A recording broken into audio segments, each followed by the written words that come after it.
Dozens of bodies, some decapitated, others dismembered, have been dumped in the streets of one Syrian city.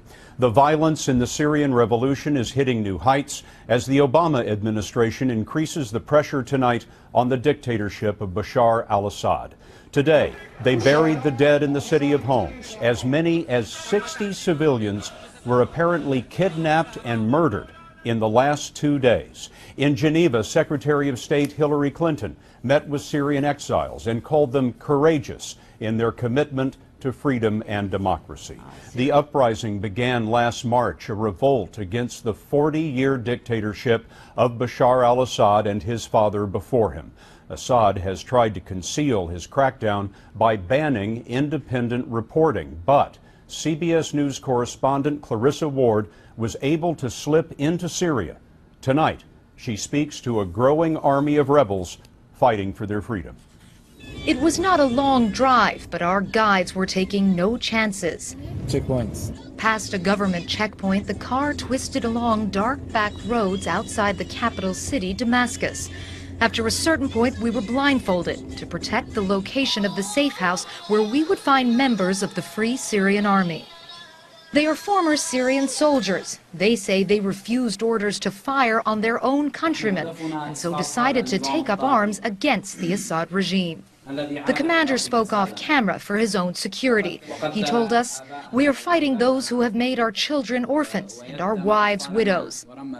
He claimed that his men have carried out attacks on military targets around the capital, the heart of Assad's power base. No one knows just how large the Free Syrian Army is, but the number of defectors appears to be growing. In this video posted by the opposition, former Syrian soldiers pledged to defend the Syrian people against the Assad regime.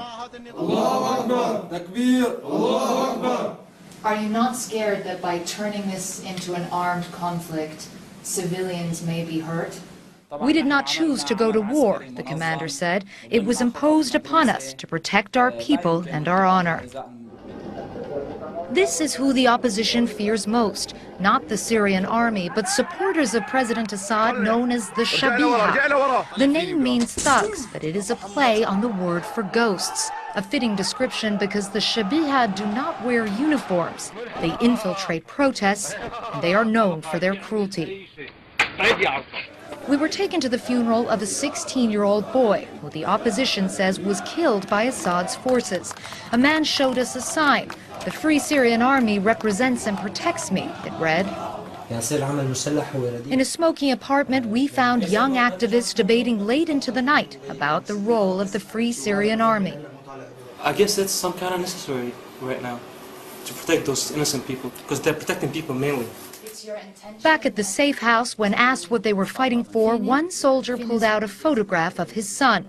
He told us he's willing to sacrifice himself so that the next generation of Syrians can be free. Clarissa Ward joins us now. And Clarissa, I wonder, since the Assad government has such tight control over most of the country, how are those men getting those weapons we see?